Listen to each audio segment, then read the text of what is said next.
Bom dia, boa tarde, boa noite. Eu me chamo Matheus Henrique, sou daqui de Salvador e estou simultaneamente no YouTube e no Instagram como Benzateus, com TH. Mas vamos ao que interessa. Se você for um fã de reality show, assim como eu, você certamente vai reparar que tem uma conversa que se repete todo santo ano. Nossa, essa edição do BBB é a pior de todos os tempos. Nossa, esse ano escolheram o elenco tão mal. Mas vocês já pararam para pensar que tudo disso tem um grande dedo de uma parcela bem tóxica do público?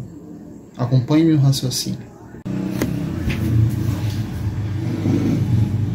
Eu não quero mexer em vespeiro, citar nomes de fandoms anteriores, nomes de famosos que foram defendidos, mas se vocês acompanham as redes sociais, assim como eu, por exemplo, eu falo por mim que eu acompanho desde 2001, quando começaram a pipocar os reality shows aqui, como a Casa dos Artistas no SBT, No Limite em 2001, aí depois em 2002 veio o Big Brother e começou a explodir inúmeros outros. Eu tenho Twitter, por exemplo, desde 2009, apesar de meu principal tá lá em 2012, mas eu perdi o acesso anterior.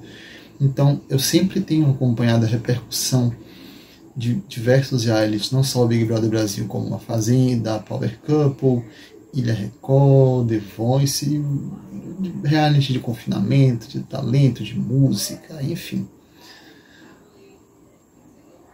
Todo ano tem uma parcela de fãs que escolhe um participante específico para defender assim com um afinco, que às vezes eu não vejo defendendo nem família, nem mãe, pai. E aí qualquer pessoa, qualquer participante ou qualquer outra pessoa de fora que ameace o favoritismo desse protegido ou que se volte contra a narrativa que beneficie esse mesmo protegido, o que é que essa galera faz? Desmoraliza, ataca, promove onda de cancelamento, calunia, atribui crime indevidamente, faz todo tipo de coisa ruim para invalidar o direito da pessoa a falar, para invisibilizar todo mundo que está contra aquela narrativa, de fazer com que tudo que eles falam, tudo que eles façam se torne uma verdade absoluta, incontestável e que ninguém tem sequer o direito de contra-argumentar, de replicar. Virou meio que uma ditadura da opinião. Daí tem muita gente que pode pensar assim, mas são só gente apaixonada demais por reality show que tá querendo defender seus favoritos. Antes fosse. Mas o que acontece na verdade é que alguém escolhe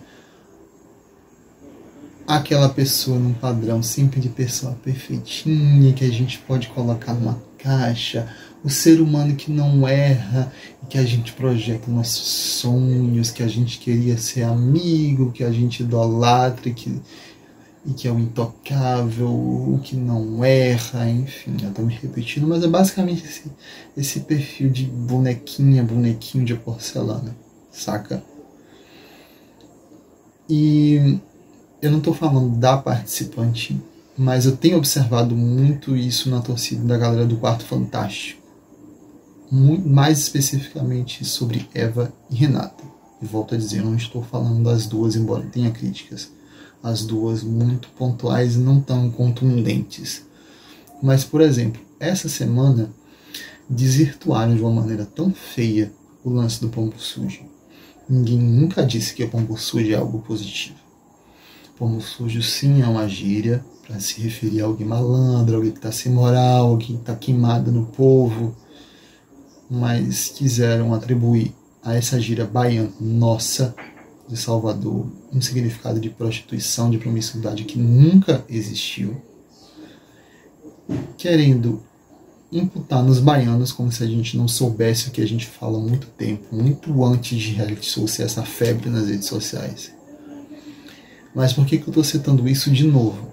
Isso, inclusive, que eu abordei no vídeo anterior, você pode conferir e saber dessa polêmica completa. Por quê? porque tem uma certa revolta seletiva em relação a esses assuntos. A injustiça, o sentimento de injustiça no sentimento de fazer justiça, só aparece quando é conveniente para aquele grupinho. E eu nem falo só para aquele grupinho no Quarto Fantástico, mas o grupinho que geralmente está numa maioria dos escolhidos do público. Por exemplo, um dos gêmeos que eu ainda não consegui decorar, sendo bem franco, né? Porque tem gêmeos idênticos, João Pedro e João Gabriel, já atribuiu doenças psiquiátricas à Aline, por exemplo. Um deles também já falou que funk não é música. Ok, que Camila e Tamires esvaziavam muito pauta para atacar a Vitória quando ainda estavam no programa. Mas uma pessoa que é branca e que não tem essa vivência de experienciar o racismo, não tem direito de chegar para uma pessoa preta e falar: ah, vocês não acham que vocês levantam muita pauta de preto, não?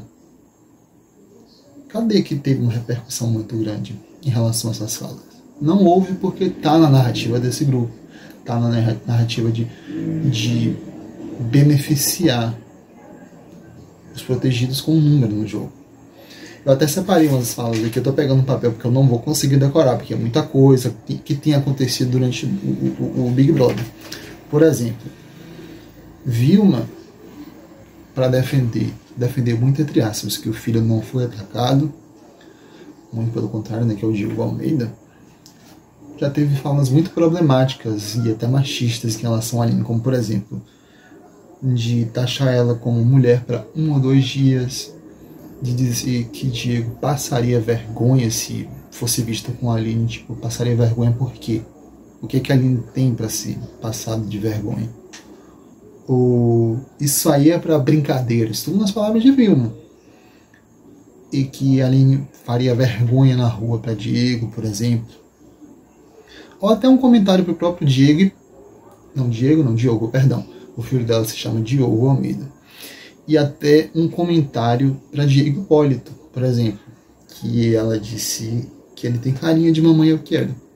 Isso poderia ser taxado na outra torcida, na galera dos anos 50, como homofobia, mas não teve essa repercussão, justamente porque tem um lado que não quer crucificar as pessoas a todo custo. Tem outro lado que entende que isso é um reality show, que a gente não pode levar as pessoas a sério. Então as coisas estão a sério e não pode resumir o caráter das pessoas a uma experiência de 3 meses, ou às vezes de muito menos, que depende de quando a pessoa dura. Outra informação aqui que eu trago para acrescentar.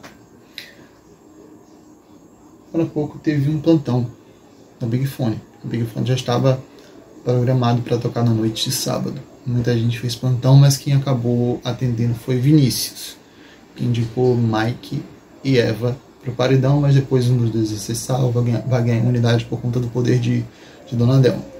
Mas enfim, ela falou algo como: se eu fosse o Mike, eu abria os braços e só deixava, sei lá quem atender, alguém do grupo dela. Ou seja, ela instigando que Mike exercesse o poder de violência. Mike, que é um homem muito grande, é um homem muito forte, por ser musculoso, por ser esportista, por fazer natação. Por que isso não tem a mesma repercussão? Por que isso não gera esse mesmo tipo de indignação? Voltando a falar das redes sociais, vocês podem espiar as redes oficiais do Big Brother, especialmente o Instagram, de comentários assim completamente desproporcionais. A Aline, como se ela não pudesse falar, como se ela não pudesse opinar. No momento que ela estava mais calada, nossa, que planta. Quando ela começa a agir, nossa, porque é forçada. Se ela fala, reclamam. Se ela não fala, reclamam. O que querem de fato? Volta naquilo. É sempre atacar alguém que vai contra a narrativa do protegido. Tanto que desde o ano passado, a produção do BBB inaugurou a dinâmica do voto único e o voto da torcida. Por quê? Porque às vezes tem muita gente que tem todo o tempo livre do mundo, e tem gente que assiste o Big Brother religiosamente, mas não tem esse tempo de parar e perder horas e horas do seu dia votando porque trabalha, porque tem outros afazeres. E acabava que antes disso, o resultado dos paredões e até dos campeões não refletia de fato a maioria da vontade do público. Refletia a maioria do povo que estava em tempo de sobra. Isso não era justo, porque um reality show tem que refletir a vontade da maioria do público no geral, porque senão não fica um reality show democrático, fica um reality show de...